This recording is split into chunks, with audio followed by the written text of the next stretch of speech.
안녕하세요. 사도행전 16장. 오늘 이렇게 16장 보면서 참 이게 그 사도행 전체에 그런 것 같기도 한데 이게 주인공이 바울로 바뀌지 않았습니까? 근데 참 그래요. 그러니까 바울의 마음이 어땠다는 얘기가 안 나와요. 그러니까 바울이 이때 기분이 좋았더라, 혹은 낙담했더라, 혹은 즐거웠더라, 행복해하더라. 15장에 보면 바울과 바나바가 이렇게 분리되지 않습니까? 바나바가 바울을 이제 안디옥 교회로 데리고 와서 어떻게 보면은 바나바와 바울은 정말 영적 형제 같은 그런 깊은 관계였는데 그들이 싸워서 감정적으로 이렇게 골이 깊어져 가지고 헤어져요. 그러면은 뭐 사람은 다 거기서 거기니까 바울도 되게 마음이 아팠을 거거든요. 그것은 오랫동안 바울의 기도 제목이었을지도 모르고 또 자책했을 것 같기도 해요. 바울의 성격상 왜 나는 이렇게 성질이 더럽지. 근데 성경에는 그런 내용이 잘 안 나와요. 바울의 마음이 어땠고, 바울의 감정은 어땠고, 바울이 이때 뭐 어떻게 하는 게 기도하였었고. 뭐 성경에 그것이 구원과 관련이 없어가지고 안 기록되어 있는 것도 있겠지만, 근데 한번 우리가 오늘 16장 읽을 때, 어, 좀 바울의 마음이 많이 힘들었겠구나를 감안하고 읽으면은 좀 다른 게 보이기도 해요. 좀 다른 것들이. 한번 16장 오늘 읽어보겠습니다. 바울이 더베와 루스드라에도 이름에 거기 디모데라는 제자가 있으니 그의 어머니는 믿는 유대 여자요 아버지는 헬라인이라. 디모데는 루스드라와 이고니온에 있는 형제들에게 칭찬받는 자니 바울이 그를 데리고 떠나고자 할새 그 지역에 있는 유대인으로 말미암아 그를 데려다가 할례를 행하니 이는 그 사람들이 그의 아버지는 헬라인인 줄 다 알미러라. 여러 성으로 다녀갈 때에 예루살렘에 있는 사도와 장로들이 작정한 규례를 그들에게 주어 지키게 하니 이에 여러 교회가 믿음이 더 굳건해지고 수가 날마다 늘어가니라. 성령이 아시아에서 말씀을 전하지 못하게 하시거늘 그들이 부르기아와 갈라디아 땅에 다녀가 무시아 앞에 이르러 비두니아로 가고자 했으되 예수의 영이 허락하지 아니하시는지라. 무시아를 지나 드로아로 내려갔는데 밤에 환상이 바울에게 보이니 마케도니아 사람 하나가 서서 그에게 청하여 이르되 마케도니아로 건너와서 우리를 도우라 하거늘 바울이 그 환상을 보았을 때 우리가 곧 마게도냐로 떠나기로 힘쓰니 이는 하나님이 저 사람들에게 복음을 전하라고 우리를 부르신 줄로 인정함이로라. 우리가 드로아에서 배로 떠나 사모드라게로 직행하여 이튿날 네아폴리스로 가고 거기서 빌립보에 이르니 이는 마케도냐 지방의 첫 성이요 또 로마의 식민지라. 이 성에서 수일을 유하다가 안식일에 우리가 기도할 곳이 있을까 하여 문밖 강가에 나가 거기 앉아서 모인 여자들에게 말하는데 두아디라시에 있는 자색 옷감 장사로서 하나님을 섬기는 루디아라는 한 여자가 말을 듣고 있을 때 주께서 그 마음을 열어 바울의 말을 따르게 하신지라. 그와 그 집이 다 세례를 받고 우리에게 청하여 이르되 만일 나를 주 믿는 자로 알거든 내 집에 들어와 유하라 하고 강권하여 머물게 아니라. 우리가 기도하는 곳에 가다가 점치는 귀신 들린 여종 하나를 만나니 점으로 그 주인들에게 큰 이익을 주는 자라. 그가 바울과 우리를 따라와 소리질러 이르되 이 사람들은 지극히 높은 하나님의 종으로서 구원의 길을 너희에게 전하는 자라 하며 이같이 여러 날을 하는지라. 바울이 심히 괴로워하여 돌이켜 그 귀신에게 이르되 예수 그리스도의 이름으로 내가 내게 명하노니 그에게서 나오라 하니 귀신이 즉시 나오니라.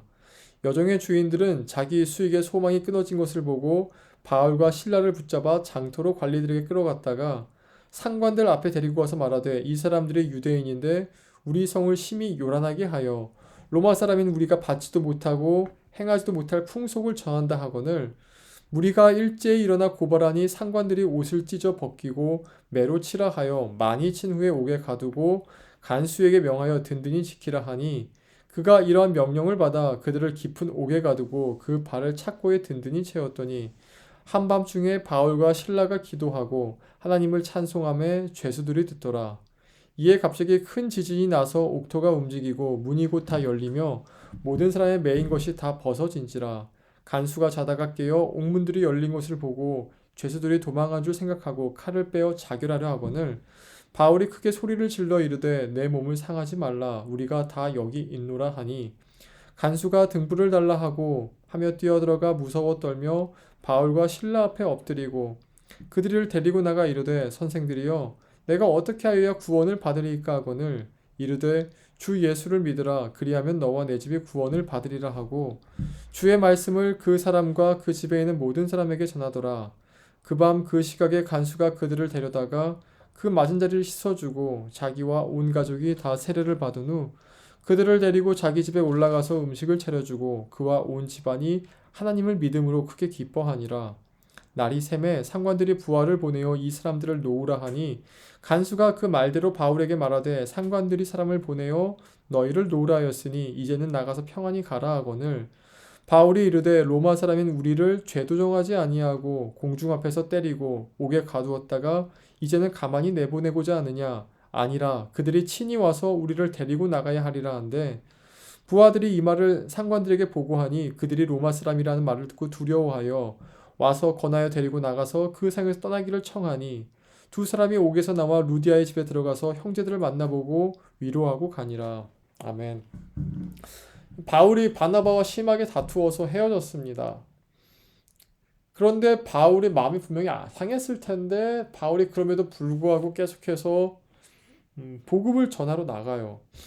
저는 여기서 좀 이렇게 신기했던 게 보통 우리가 이렇게 싸우면은 이런 의심하지 않습니까? 아, 지금은 주의 때가 아닌가? 이런 마음으로 과연 주의 사역을 할 수 있을까? 이런 어떤 성품으로 주의 사역을 할 수 있을까? 근데 바울은 거기에 개의치 않고 그냥 나가요. 개의치 않고 나가서 이제 나오는 게 오늘 본 16장인데 여기서 바울이 누굴 만나느냐? 되게 많은 사람 만나요. 디모데 만납니다. 함께 가요. 그리고 루디아를 만나요. 루디아는 거의 바울 인생 전체를 의 후원자가 됐던 사람이에요. 자색 옷감 장사란 말은 지금 말하면 명품 장사입니다. 돈 많은 사람이에요. 샤넬 사는 사람이 루이비통 사는 사람이 돈이 없을까요? 그들 상대하는 사람은 돈이 없을까요? 루디아가 그랬어요. 그리고 또 심지어 귀신 들린 여자도 만났는데 이 여자도 바울에게 호의적으로 대합니다. 바울이 괴로워하는 게 했지만 막 구원받을 자다. 이들 말 들어라. 뭐 이렇게 어떻게 보면 프로파간다 해주잖아요.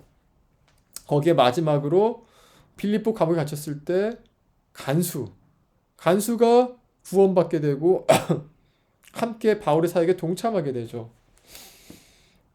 그러니 바울이 바나바와 헤어졌는데 만난 사람은 뭐 죄수의 가족까지 다 합치면 한 10사람이 넘어버려요. 그리고 그 10사람이 바울의 사역의 열매로 드러나게 되죠. 저는 이게 어떻게 보면 하나님께서 바울과 함께 하시던 증거라고 봐요. 그 증거가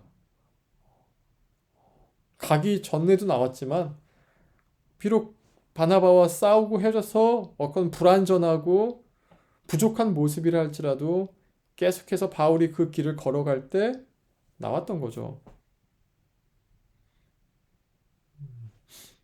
여러분들도 이제 교회에서 사역을 하거나 뭐 사역을 안 하더라도 누가 대판 싸워가지고 이 마음으로 예배 드릴 수 있을까?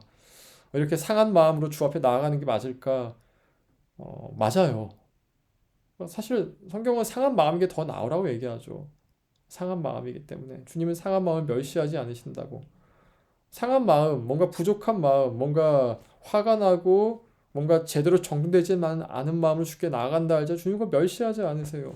오히려 기뻐 받으시고 이 마음으로 내가 나왔구나 이렇게. 바울이 상한 마음을 가지고 전도하러 나갔을 때 열매가 나옵니다. 열매가 나와요. 아마 바울은 16장에서 큰 격려를 받지 않았을까 싶어요. 아직도 주님이 나와 함께 하시는구나.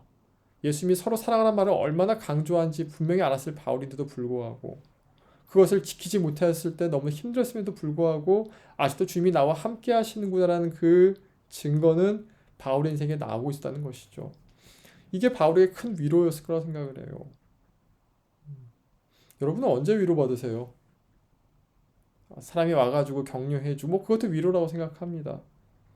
근데 내 인생을 걸어갈 때 그리고 이 인생을 걸어가는 길을 가장 가까운 사람도 비난하고 비판할 때 그땐 누구에게 위로받죠? 그땐 누구에게 확신 얻을 수 있죠? 하나님 말씀하시는데 내가 못 든다면 어떻게 위로받죠? 그렇다면 전 가보라고 얘기하고 싶어요. 왜냐면 그 삶에서 나오는 열매들이 위로가 될 것이에요. 오늘도 여러분 주의 뜻대로 살아가려고 막 애쓰는 하루가 되지 않습니까? 그 애쓰는 하루 가운데 주님께서 열매로 여러분을 위로하시고 격려하시길 원합니다. 기도하겠습니다. 하나님 아버지, 바울의 삶 가운데서 위로하시고 격려해 주시니 감사를 드립니다. 주님, 우리 모두가 완벽하지 않고 우리 모두가 부족함이 있을지언데 그 완벽하지 않은가 부족한 가운데도 주님 위로하여 주시고 격려하여 주시며 그 길을 걷게 하시니 감사를 드립니다. 아버지, 우리가 완전하지 않고 상한 마음이라 할지라도 주 앞에서 걸어가는 이것들을 멈추지 않게 역사하사 늘 주님의 열매를 바라보는 은혜 갖게 인도하여 주시옵소서. 예수님의 이름으로 기도하였습니다. 아멘. 벌써 금요일이네요. 다음 주 월요일 날 보십시다. 다음 주 월요일 17장으로 찾아올게요. 빠이빠이.